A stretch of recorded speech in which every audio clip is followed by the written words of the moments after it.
নমস্কার বন্ধুরা, আমি দিবাকর বিশ্বাস। আমার ইউটিউব চ্যানেল মাস্টার কোচিং সেন্টারে আপনাদের অনেক অনেক ওয়েলকাম। তো আপনাদের সাথে কথা হচ্ছে যে সামনে অনেক চাকরির পরীক্ষা, SSC GD, RRB, NTPC, group D আছে, এর সাথে আছে আরপিএফ এসআই।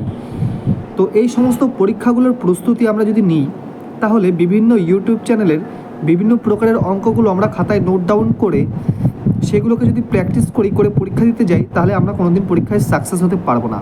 তো আমরা যদি এই সমস্ত পরীক্ষার প্রস্তুতিগুলো নিই, আমরা কিভাবে নেব? প্রত্যেকটা পরীক্ষার প্রস্তুতিই আমরা নেব নিয়ম শৃঙ্খলার মধ্যে দিয়ে।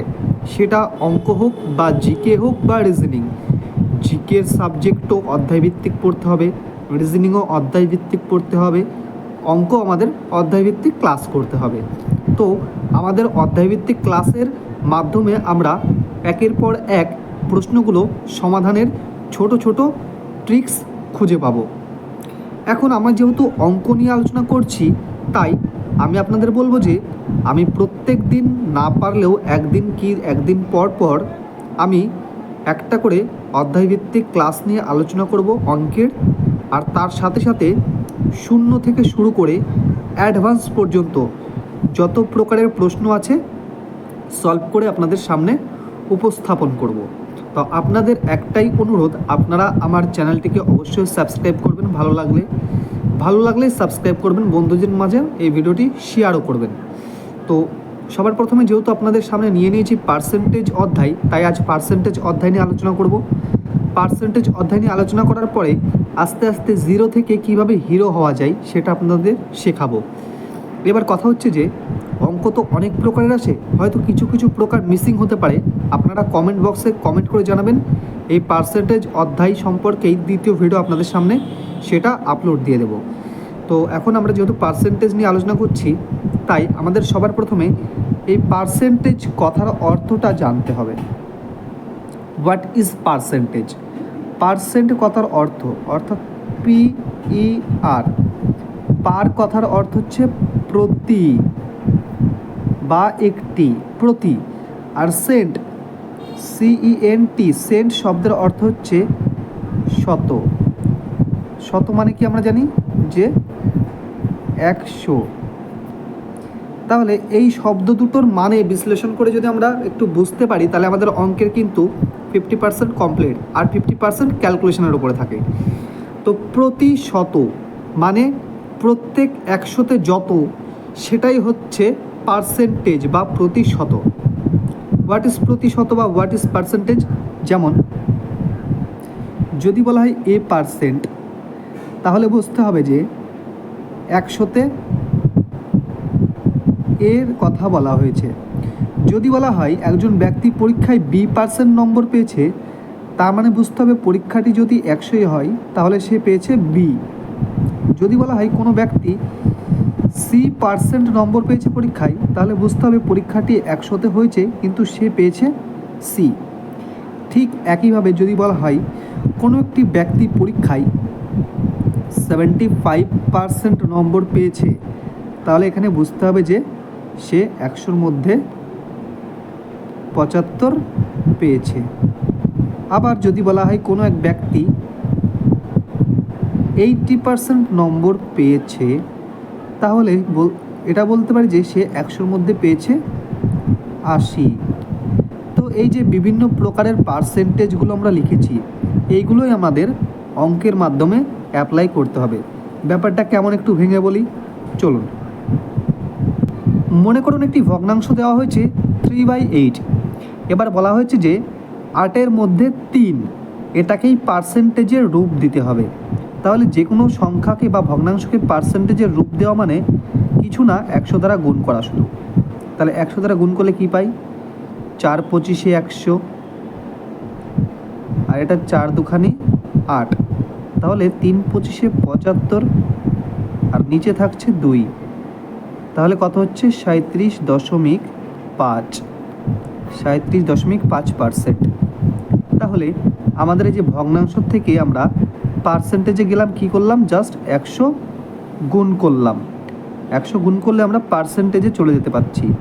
তাহলে ভগ্নাংশ থেকে যেমন আমরা পার্সেন্টেজে যেতে পারছি, তাহলে পার্সেন্টেজ থেকেও নিশ্চয়ই ভগ্নাংশে আসা যাবে, অবশ্যই আসা যাবে। কীভাবে? 37.5 যেহেতু পার্সেন্টেজ হিসেবে পেয়েছি, এটাকে যদি ভগ্নাংশের রূপ দিই তাহলে ভগ্নাংশের রূপটা অবশ্যই 3/8 আসার কথা। তো দেখি এটা আসে কি না। তো 37.5/100, যেহেতু 37.5% আছে তাই 5% মানে আমরা কি জানি, 37.5% মানে হচ্ছে 37.5/100। এখন ওপরের দশমিকটা তুললে নিচে একটা শূন্য বাড়বে। এটাকে যদি কাটা হয় 25 দিয়ে তাহলে কত হয়? 15 25 375, আর এটাকে 25 দিয়ে কাটলে হয় 40। 15কে যদি আবার 5 দিয়ে কাটা হয়, 3 5 15, 40কে 5 দিয়ে কাটলে 5 8 40। তো দেখুন আসছে কি না 3/8। হ্যাঁ, 3/8 চলে এসছে। তার মানে কি আমরা কি শিখলাম? যে ভগ্নাংশ থেকে পার্সেন্টেজে যেতে গেলে 100 দ্বারা গুণ, আর এই পার্সেন্টেজ থেকে ভগ্নাংশে যেতে গেলে 100 দ্বারা ভাগ। এই যে নিচে 100 নিচে 100 দিয়ে ভাগ দিলাম। আশা করি বোঝাতে পারলাম। তো এটা হচ্ছে অঙ্কের একটু বেসিক আলোচনা। তো এবার আমরা একটা অঙ্ক নিয়ে নিই। তো আমরা যা শিখলাম সেটাই এখন এই প্রশ্নে অ্যাপ্লাই করতে চলেছি। প্রশ্নে বলেছে যে 1000 টাকার 40% কত? তো 1000 টাকার 40% কত জানতে গেলে আমাদের আগে 40% কথাটার মানে জানতে হবে। আমরা কি জানি 40% মানেই হচ্ছে 40/100। তো এটা তো আমরা শিখেছি, তাই তো? তাহলে 40/100, তাহলে 40/100 কত টাকার রূপ হিসেবে পরিণত করতে বলা হয়েছে? 1000 টাকার রূপ।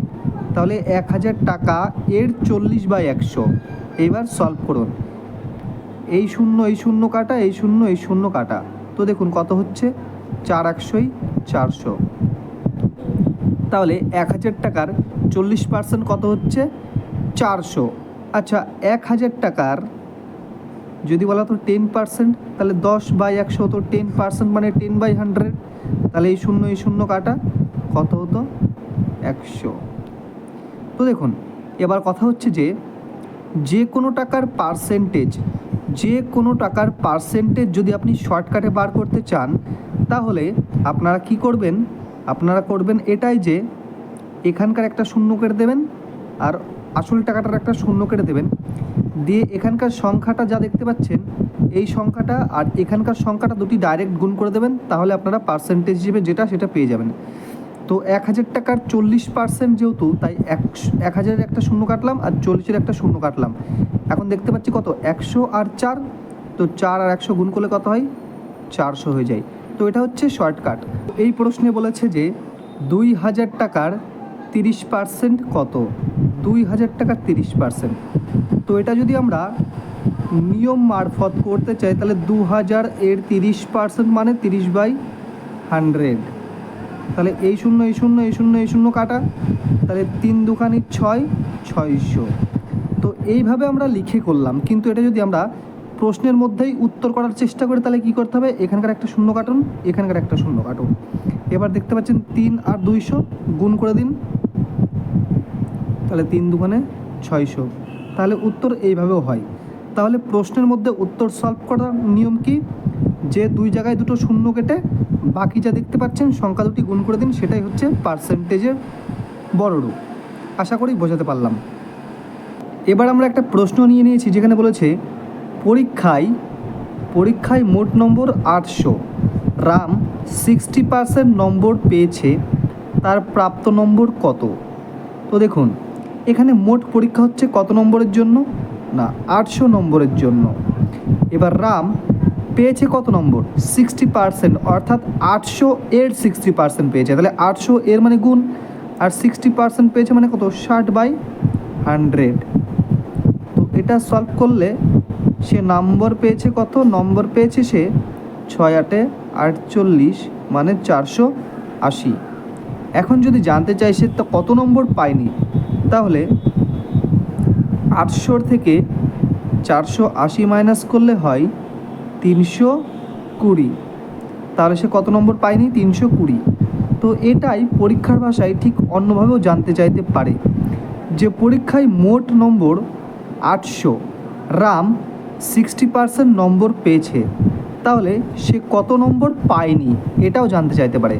তাহলে যেহেতু সে 800তে পরীক্ষা দিয়েছে তাহলে 800 এর 60% পেয়েছে, তাহলে পায়নি কত পার্সেন্ট?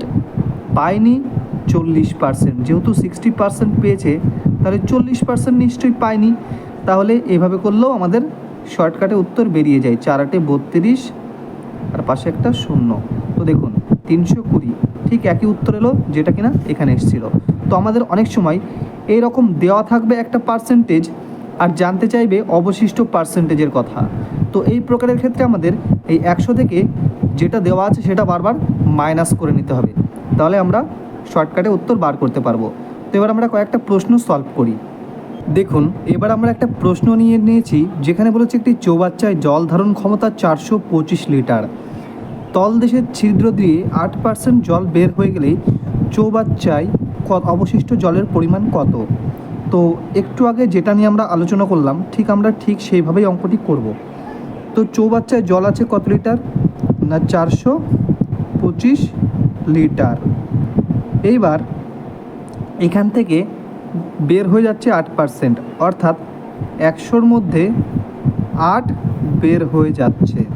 তাহলে 100-র মধ্যে যদি 8 বের হয়ে যায় তাহলে কতটুকু থেকে যাচ্ছে চৌবাচ্চায়? তাহলে 100-র মধ্যে থেকে যাচ্ছে 92। তো আমাদের জানতে চেয়েছে কি যে অবশিষ্ট অর্থাৎ থেকে যাওয়া জলটা। যদি বেরিয়ে যাওয়া জল চাইতো তাহলে আমরা এই ভগ্নাংশটাতেই গুণ করতাম, আর যেহেতু থেকে যাওয়া বা অবশিষ্ট জলের পরিমাণ জানতে চেয়েছে তাই অবশিষ্ট থেকে যাচ্ছে কত? 92/100। তাই এই 92/100 দ্বারা গুণ করব ডাইরেক্ট, তাহলে আমাদের শর্টকাটে উত্তর বেরিয়ে যাবে। তো এবার দেখুন 4 × 25 = 100, সরি এটা 4 × 25 = 100, আর এটা যদি কাটা হয় তাহলে হচ্ছে 17 × 25 = 425, আর 4 দিয়ে এটাকে কাটলে 4 × 2 = 8, 3 × 4 = 12, অর্থাৎ 23 × 17। 23 × 17 মানে দেখুন, তাহলে 23 × 17 মানে যে উত্তরটা আমাদের গুণ করে বার করতে হবে এমন কোনো কথা নেই। আপনি এই দুটো গুণ করে উত্তর বার করতে পারেন, বা এর শর্টকাট নিয়মটাও দেখে নিন যে 23 আর 17 গুণ করলে আমরা উত্তর পাবো। এখন 23 আর 17-র ইউনিট প্লেসে কে কে আছে? 3 আর 7, অর্থাৎ 3 × 7 = 21, অর্থাৎ শেষে উত্তরের শেষে কত আসতে হবে? 1। এখন আপনি অপশান দেখেন কোথায় উত্তরের শেষে 1 আছে? 340-এর শেষে 1 নেই, 391-এর শেষে 1 আছে, তাহলে 1 হবে উত্তর। আর যদি কোথাও 1 থেকে থাকে তাহলে আমরা উত্তর হিসেবে দাগাতাম না, তাহলে আমরা পুরো গুণটা করে যেটা আমাদের বেরোতো পুরো সংখ্যাটা সেটাই আমাদের উত্তর হতো। কিন্তু যেহেতু দেখছি যে উত্তরের শেষে একটাই 1 আছে, এখানে একটা অপশানেই 1 আছে, তাই ডাইরেক্ট সেটাকে গুণ টিক মেরে দিলাম, যেটা সঠিক উত্তর। তো এই ক্ষেত্রে এরকম কিছু সঠিক উত্তর বার করার জন্য কিছু শর্টকাট পথ অবলম্বন করতে হবে। তো পরবর্তী একটা অঙ্কে যাওয়া যাক। এই প্রশ্নে বলেছে বিজয়ী প্রার্থী প্রদত্ত ভোটের 62% ভোট পেয়ে নিকটতম একমাত্র প্রতিদ্বন্দ্বীকে 144 ভোটে পরাস্ত করেন। ওই কেন্দ্রে মোট ভোটারের সংখ্যা কত? তো আমরা জানি যে কোনো সংখ্যার পূর্ণ রূপ মানেই হচ্ছে 100% বা 100%। যে কোনো সংখ্যার পূর্ণ রূপই হচ্ছে 100%। তাহলে যেখানে ভোটটা হচ্ছিল ওখানে যেহেতু মোট ভোটারের সংখ্যা বলেছে, তাহলে সেই মোট ভোটারের সংখ্যা যতই হোক না কেন সেটাকে আমরা পূর্ণরূপে 100% ভাবতে পারি। এবার বলেছে যে জিতেছে সে 62% ভোট পেয়েছে, তাহলে 100-র মধ্যে যদি একজন 62% ভোট পায় তাহলে আর একজন কত পার্সেন্ট ভোট পেয়েছে? অবশ্যই 38% ভোট পেয়েছে, তাই তো? এটাই তো বুঝতে পারছি যে 100-র মধ্যে যদি 62টা ভোট একজন পায় তাহলে অন্যজন পেয়েছে 38টা ভোট। এবার এই পার্সেন্টেজে এদের মধ্যে প্রতিদ্বন্দ্বিতা হয়েছে কত ভোটে? তো 62 আর 38-এর বিয়োগফল কত? 8 কত হলে 12-র হাতে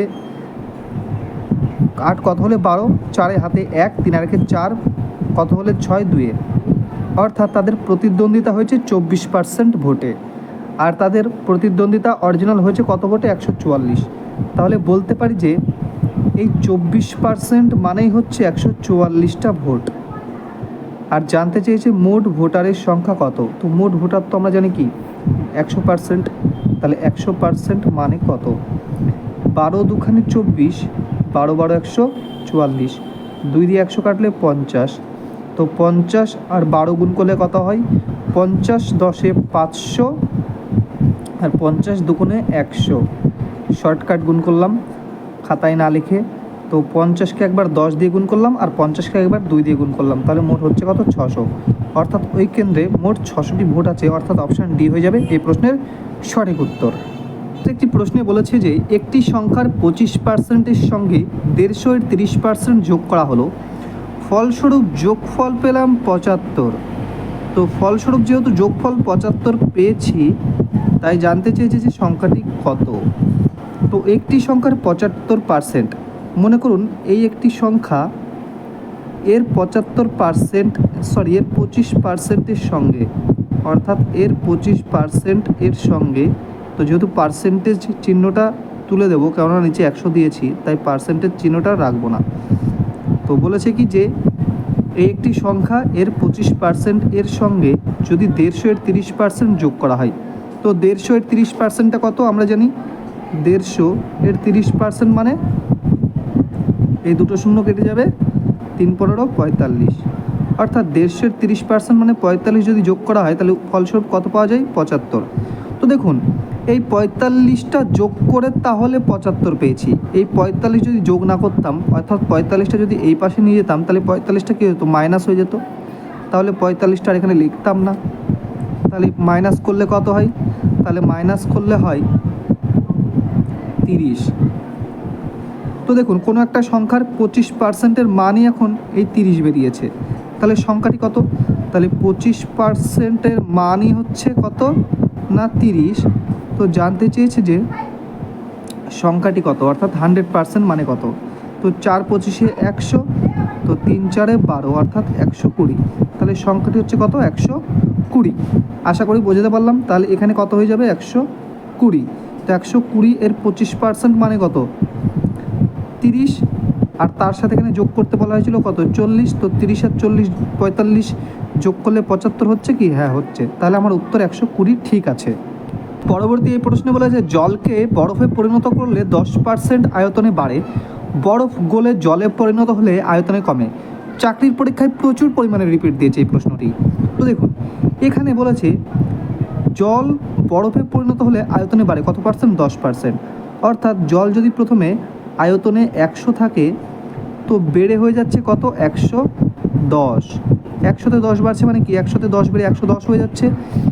এবার কমবে, কতটুকু কমবে, যতটুকু বৃদ্ধি পেয়েছে, +10 বৃদ্ধি পেয়েছে, এখন এই -10 হবে। যতটুকু বেড়েছে ঠিক ততটুকুই কমবে।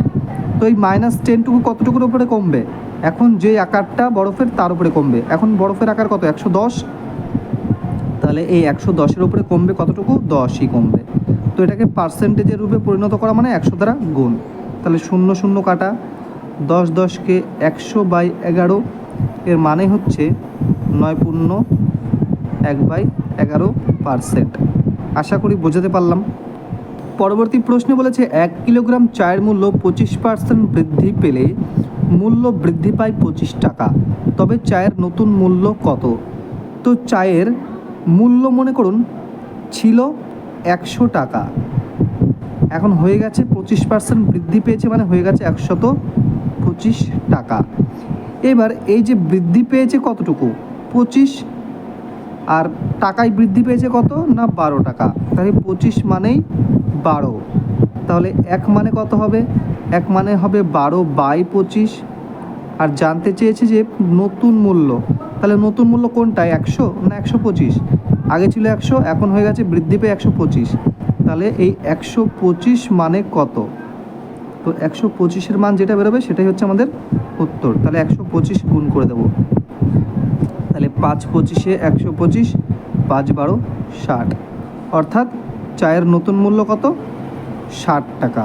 তাহলে এই প্রশ্নের উত্তর হয়ে যাবে অপশান বি। পরবর্তী একটি প্রশ্নে বলেছে একটি পেনের মূল্য 7.5% বৃদ্ধি পাওয়ায় মূল্য বৃদ্ধি পায় 15 টাকা, তবে ওই পেনের প্রকৃত মূল্য কত। মানে যদি দাম আগে 100 টাকা থাকে, তাহলে এখন বেড়ে গেছে 7.5 টাকা, অর্থাৎ 107 টাকা 50 পয়সা হয়ে গেছে। এইবার মূল্য অরিজিনালি কত বৃদ্ধি পেয়েছে 15 টাকা, তাহলে এখানে কতটুকু বৃদ্ধি পেয়েছে 7.5 টাকা, পার্সেন্টেজে 7.5% বৃদ্ধি পেয়েছে। তাহলে 7.5% বৃদ্ধি পাওয়া মানে 15 টাকা বৃদ্ধি পেয়েছে। তাহলে জানতে চেয়েছে প্রকৃত মূল্য।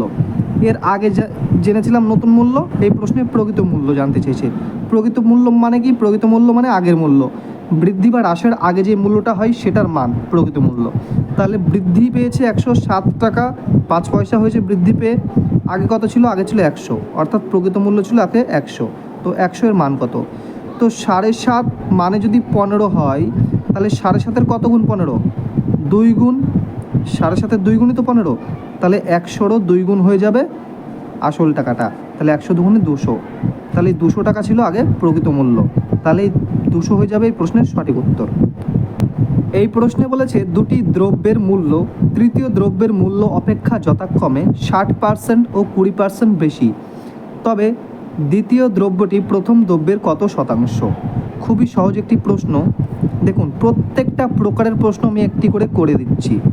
তো দেখুন, আমাদের 3টি দ্রব্য বলেছে, একটি দ্রব্য এ, একটি দ্রব্য বি, আর একটি দ্রব্য সি।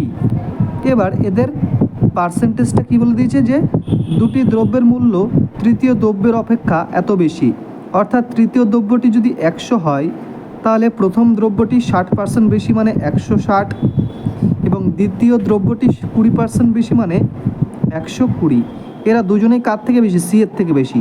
কত বেশি? 60 বেশি তাই 160, আর বি সি এর থেকে কত বেশি? 20% বেশি তাই 120। এখন জানতে চেয়েছে দ্বিতীয় দ্রব্যটি প্রথম দ্রব্যের কত শতাংশ, মানে এই 120 দ্বিতীয় দ্রব্যটি প্রথম দ্রব্যের কত শতাংশ। যার সাপেক্ষে জানতে চাই তাকে নিচে লিখতে হয়। 160-এর সাপেক্ষে জানতে চেয়েছে 120 কত পার্সেন্ট, তাহলে 160-এর সাপেক্ষে জানতে চেয়েছে তাই 160কে আমি নিচে লিখলাম, আর যেটা জানতে চেয়েছে সেটা উপরে। এবারে পার্সেন্টেজে পরিণত করা মানে 100 দ্বারা গুণ।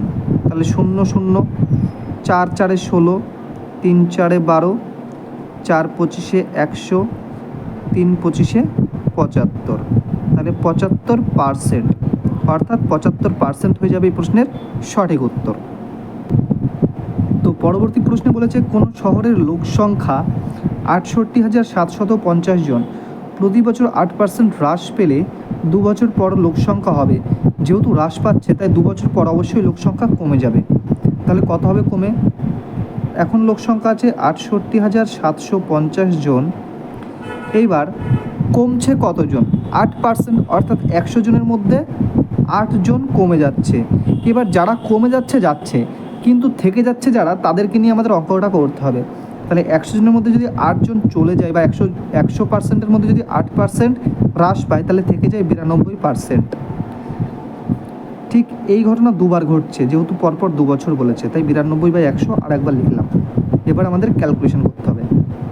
এই শূন্য কাটা, এটাকে যদি কাটা হয় 25 দিয়ে, 25 না আমরা 5 দিয়ে করি, 5 কুড়ি 100, তাহলে 5 দিয়ে এটাকে কাটলে কত হয়? 5 একে 5 থাকে 18, তাহলে 3 5 15 থাকছে 3, 5 7 35 থাকছে 2, 5 5 25। তাহলে 20-কে যদি আবার 5 দিয়ে কাটা হয় হবে 4, আর এটাকে 5 দিয়ে কাটলে হবে 5 দুখানে 10 থাকছে 3, 5 7 35 থাকছে 2, 5 5 25। তো এটাকে যদি আবার 5 দিয়ে কাটা হয় 5 দুগুণে 10, তাহলে এটাকে 5 দিয়ে কাটলে কত হবে? 5 5 25 থাকছে 2, 5 5 25, অর্থাৎ 55। এইবার এই 4 দিয়ে যদি 92-কে কাটি কত হয়? 4 একে 4, 4 দুগুণে 8 থাকছে 1, 3 4 12, অর্থাৎ 23। আর এই 2 দিয়ে 92-কে কাটলে কত হয়? এই 2 দিয়ে 92-কে কাটলে হয় কত হচ্ছে? কাটলে এটা এখানে লিখছি, 4 দুগুণে 8, 4 দুগুণে 8 থাকছে 1, 3 4 6 দুগুণে 12, তাহলে 46। তাহলে 55 গুণ 46 গুণ 23, এই সংখ্যাগুলো গুণ করলে আমাদের উত্তর বেরিয়ে যাবে। এখন যদি এই 3টে সংখ্যা গুণ করা যায় তাহলে আমাদের উত্তর হয় 58920। এটা হচ্ছে আমাদের সঠিক উত্তর।